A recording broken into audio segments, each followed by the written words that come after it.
On another matter, about halfway through President Biden's term, he leveled some rather weighty accusations at the opposition party.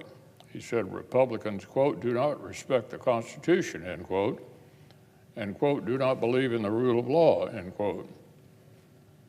Well, that was pretty rich coming from someone who's already exploring the possibility of resurrecting one of the most flagrant affronts to the Constitution in American history.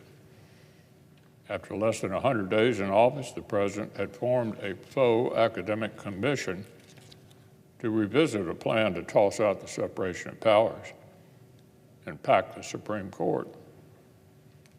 This idea had been dead and buried since the 1930s, when it proved so inconceivable to even the most loyal New Deal Democrats that it almost tore President Roosevelt's administration apart.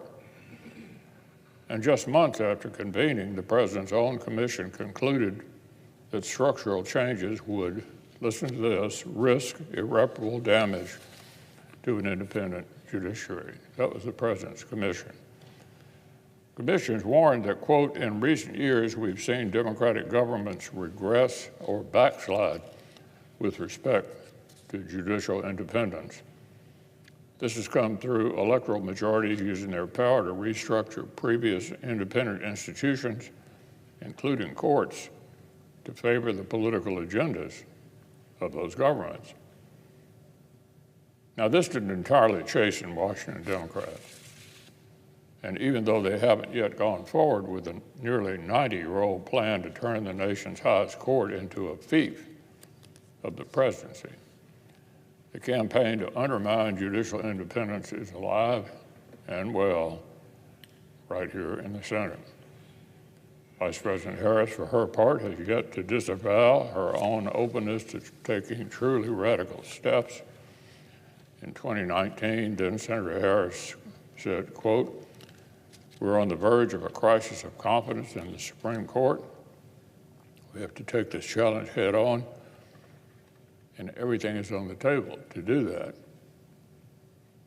Everything is on the table, including, as she confirmed just this summer, packing the court. The vice president endorsed the president's call for, quote, imposing term limits on justices' active service. It would be difficult to draw up a more devastating blow to public confidence in the independence of a co-equal branch of government than subordinating it to election cycles of another. On a laundry list of issues, Vice President Harris' flip-flops have left voters wondering where she stands. But this particular one is no secret. The Democratic nominee for President of the United States wants to reanimate a dangerous, long-rejected attack on judicial independence, an idea the American people would do well to send back to the ash heap where it belongs.